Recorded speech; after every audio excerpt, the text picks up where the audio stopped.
बिस्मिल्लाहिर्रहमानिर्रहीम अस्सलाम वालेकुम। आज जो मैं आपके साथ रेसिपी शेयर करने जा रही हूँ वो है जी आलू टिक्की चाट। मैं आपके साथ शेयर करूँगी एक और रेसिपी में मैंने लास्ट रमज़ान में आप लोगों के साथ आलू की चाट जो है वो शेयर की थी, टिक्की वाली चाट। वो भी आप लोगों को बहुत पसंद आई थी। ये हम थोड़ी डिफरेंट बनाएंगे और ये चाट बहुत मज़े की बनने वाली है। आप इसको इवनिंग स्नैक्स में भी इंजॉय कर सकते हैं और जैसे कि अब रमज़ान आने वाला है तो रमज़ान में भी आप इसको अफ्तारी में बनाएँ और इंजॉय कर सकते हैं। तो ये बहुत ही मज़ेदार और सिंपल सी चाट जो है वो आपके साथ शेयर करूँगी। और ये आलू की टिक्की की चाट हम बनाएंगे चने की दाल के साथ। इसका फ्लेवर टेस्ट सबसे अलग होगा और बहुत ही मज़ेदार सी ये रेसिपी होगी। वीडियो अच्छी लगे तो वीडियो को लाइक ज़रूर कर देना है। तो चलिए आइए जल्दी से इसको बनाना शुरू करते हैं। इसको बनाने के लिए सबसे पहले हम यहाँ पर ले लेंगे जी एक पैन। मीडियम फ्लेम मैंने इसके नीचे ऑन किया है और यहाँ पर हम एक छोटे चम्मच के करीब जो है वो पहले तेल डालेंगे इसके अंदर। मैं इसके अंदर ऑलिव ऑयल शामिल किया है, आप कोई भी तेल शामिल कर सकते हैं। अब मैं इसके अंदर शामिल कर रही हूँ एक बड़ा चम्मच जो है वो साबुत ज़ीरा, सफ़ेद ज़ीरा मैंने इसके अंदर शामिल किया है। एक बड़ा चम्मच जो है वो मैंने पिसा गरम मसाला शामिल किया है। अब मैं इसके अंदर शामिल करूँगी जी भुना कुटा ज़ीरा शामिल किया है, क्योंकि हमने साबुत ज़ीरा एक बड़ा चम्मच डाला है तो ये एक भुना कुटा ज़ीरा जो है वो एक छोटा चम्मच शामिल करूँगी। भुना कुटा ही साबुत धनिया एक छोटा चम्मच शामिल किया है। अब मैं इसके अंदर शामिल करूँगी जी काला नमक। काला नमक मैंने एक छोटा चम्मच शामिल किया है, आप रेगुलर नमक का भी इस्तेमाल कर सकते हैं। बस फटाफट से इन सारे जो मसाले हम लोगों ने शामिल किए हैं इनको अच्छे से मिक्स कर लेंगे इस ऑयल में। ये देखें जी, जैसे ही धुआं सा निकलने लगेगा, एक अच्छी सी खुशबू आने लगेगी तो मैं इसके अंदर शामिल कर दूँगी। जल्दी से आपने शामिल कर देनी है ताकि जो मसाले हैं वो डालेंगे वो जल ना जाएँ आप। तो ये चने की दाल जो है वो फुली बॉयल्ड है, वो आपने इसके अंदर शामिल कर देनी है और सारे मसाले जो हैं इसके अंदर अच्छे से मिक्स कर देने हैं।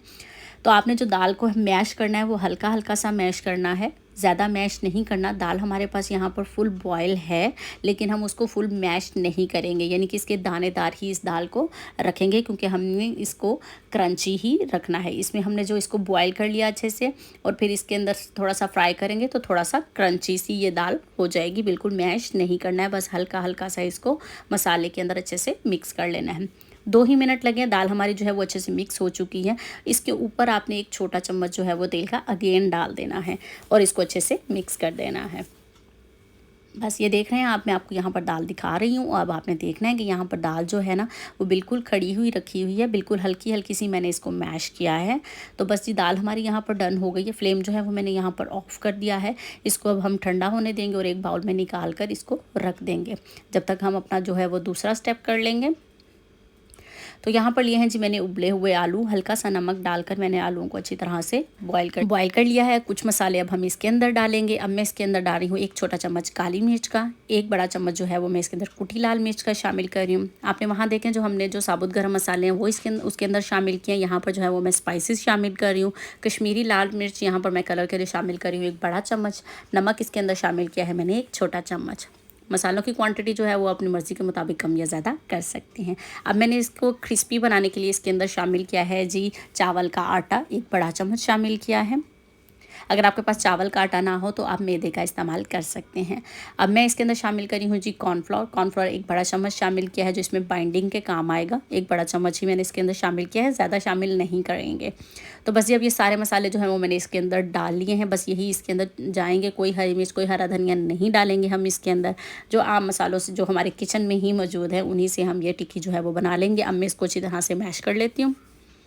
तो जी यहाँ पर देखें मैंने आलू को जो है वो अच्छी तरह से सारे मसाले जो है मैश कर लिया है। टेस्ट मैंने कर लिया है दाल को भी और इसको भी, सारे मसाले बिल्कुल परफेक्ट है। दाल हमारी जो है वो यहाँ पर ठंडी हो चुकी है। आप यहाँ देख सकते हैं दाल हमारी बिल्कुल अलग अलग सी है, बिल्कुल मैंने मैश नहीं की है। तो अब आप क्या करेंगे, यहाँ पर एक साइज़ ले लेंगे टिक्की, जितने साइज़ की आप बनाएंगे लेकिन थोड़ी सी बड़ी ही बनाइएगा। तो यहाँ पर देखिए जी टिक्की को हम यहाँ पर जितना बनाना है उतना ले लेंगे। हाथों की मदद से एक इसको राउंड शेप में बना लेंगे और सेंटर में इसके जगह बनाते जाएंगे साथ साथ प्रेस करके इस तरह से फिंगर के साथ। फिर आप दाल लेंगे, एक चम्मच दाल ले लीजिएगा, जितनी आप डालना चाहें उतनी कम या ज़्यादा भी कर सकते हैं, लेकिन इसके अंदर दाल शामिल करेंगे। क्रंची सी ये दाल हो गई है ठंडी होने के बाद और इस तरह से फ़ोल्ड करते हुए प्रेस करते हुए दाल को टिक्की के अंदर फ़ोल्ड कर देंगे। तो यहाँ पर देखें कुछ इस तरह से कि दाल हमारी बाहर की तरफ नज़र भी ना आए और मज़ेदार सी हमारी जो टिक्की है वो तैयार हो जाए। तो बस यहाँ पर देखें हमारी जो टिक्की है वो मज़ेदार सी यहाँ पर देखें राउंड राउंड मैंने बना ली है और यहाँ पर ये तैयार हो चुकी है। देखें बिल्कुल परफेक्ट तैयार हुई है, कहीं से भी टूट नहीं रही है, बिखर नहीं रही है। बिल्कुल कॉर्नफ्लोर जो चावल का आटा हमने शामिल किया वो बिल्कुल परफेक्ट रहा है, बिल्कुल भी मॉइस्चर नहीं है।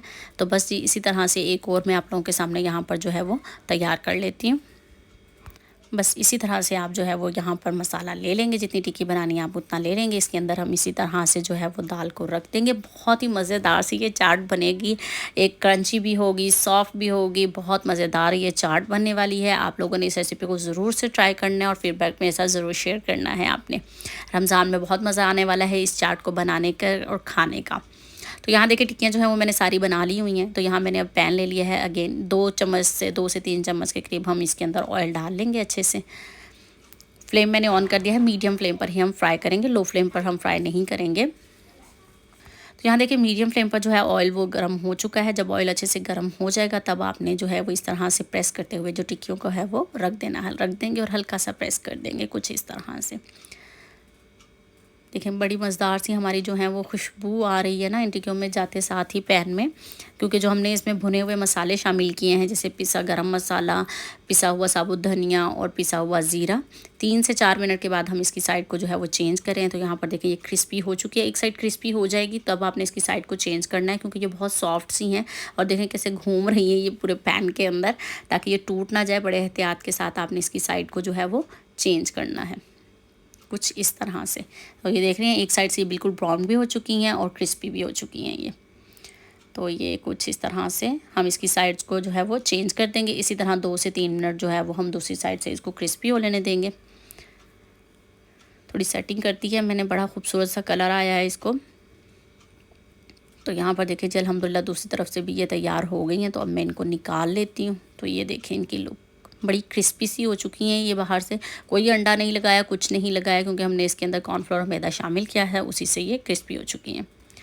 तो अब मैंने जिस प्लेट में इसको सर्व करना है वही वाली प्लेट मैंने यहाँ पर ले ली है। आपको भी जिसमें सर्व करना हो वही बॉल ले लीजिएगा। तो ठीक है जी, अब मैंने यहाँ पर प्लेट रखी है। इसके अंदर अब हम रख देंगे जो हमने टिक्कियाँ तैयार की हैं वो। आप एक टिक्की भी रख सकते हैं, यहाँ पर मैं 2 टिक्की रख रही हूँ। तो यहाँ पर देखिए इसको कुछ इस तरह से ओपन कर देंगे, खोल देंगे, प्रेस कर देंगे इस टिक्की को। बड़ी गर्म है और बहुत ही मज़ेदार सी खुशबूदार हमारी जो टिक्कियाँ हैं वो यहाँ पर बनकर तैयार हुई हैं। अब हम क्या करेंगे, फेंट कर अच्छे से दही को फेंट कर, घर का बना हुआ दही है मेरे पास यहाँ पर बहुत ही मज़ेदार सा, तो सारा दही से जो है वो हम टिक्कियों को कवर कर देंगे अच्छी तरह से। पानी मैंने बिल्कुल शामिल नहीं किया, दही को अच्छी तरह से फेंट लिया है। फेंट कर दही को इसके ऊपर हम शामिल कर देंगे। दही के अंदर कुछ भी ऐड नहीं किया है, जो भी ऐड करेंगे हम इसको खट्टा और कुछ तीखा बनाने के लिए इसके ऊपर शामिल करेंगे। तो मैं इसको खट्टा मीठा बनाने के लिए सबसे पहले इसके ऊपर शामिल करी हूँ जी इमली। इमली की ये रेसिपी मैं आप लोगों के साथ शेयर कर चुकी हूँ, ये मैंने बना कर रखी हुई है। यहाँ पर ये खट्टी मीठी सी मज़ेदार सी इमली जो है वो इसके ऊपर हम शामिल कर देंगे। बड़ा अच्छा सा टेस्ट आएगा, खट्टा मीठा सा, अंदर से सॉफ्ट भी होगी, क्रंची भी होगी और बहुत मज़ेदार सी ये चाट बनकर तैयार हो रही है यहाँ पर। रमज़ान में आप लोग इस रेसिपी को ज़रूर से ट्राई कीजिएगा। तो अब मैं इसके ऊपर स्प्रिंकल कर रही हूँ जी घर का बना हुआ मज़ेदार सा दही भड़ों वाला मसाला मैंने इसके ऊपर शामिल किया है। इसकी रेसिपी मैं हम लोगों के साथ शेयर कर चुकी हूँ। तो यहाँ पर देख रहे हैं मैंने इसके ऊपर जो है वो अच्छी तरह से सारी तरफ फैलाकर चाट मसाला जो है वो शामिल कर दिया है। अब मैं इसके ऊपर शामिल करी हूँ कुछ अनार के दाने। ये टोटली ऑप्शनल है, लेकिन अगर आपके पास अवेलेबल हो तो ज़रूर से शामिल कीजिएगा। इसका जो टेस्ट आने वाला है इस चाट में वो बहुत ही अलग सा आएगा। तो बस जी हमारी यहाँ पर मज़ेदार सी चाट जो है वो यहाँ पर बनकर तैयार हो चुकी है। आप देख सकते हैं कितनी यम लग रही है ये। तो अब हम इसको कर लेंगे जी टेस्ट। बहुत ही मज़ेदार सी ये चाट है, आप लोगों ने इसको ज़रूर से ट्राई करना है। बार बार मैं कह रही हूँ बहुत ही मज़ेदार सी ये चाट बनी है। तो अब मैं आपको इसको टेस्ट करके बताती हूँ। इतनी सॉफ्ट होगी, आप इसको गरम गरम, नीचे से टिक्की गरम होगी, ऊपर से दही आप इसके ऊपर डालकर सर्व करेंगे तो बहुत ही मज़ेदार ये चाट लगेगी। तो उम्मीद करती हूँ आज की रेसिपी आप लोगों को ज़रूर अच्छी लगी होगी। वीडियो अच्छी लगी तो वीडियो को लाइक ज़रूर कर दीजिएगा और कमेंट करके अपना फीडबैक ज़रूर शेयर कीजिएगा और बताइएगा कि आपको ये जो टिक्की की चाट है बनाई है हम लोगों ने चने की दाल के साथ कैसी लगी। मिलते हैं आपके साथ नेक्स्ट किसी सिंपल सी रेसिपी में। अल्लाह हाफिज़।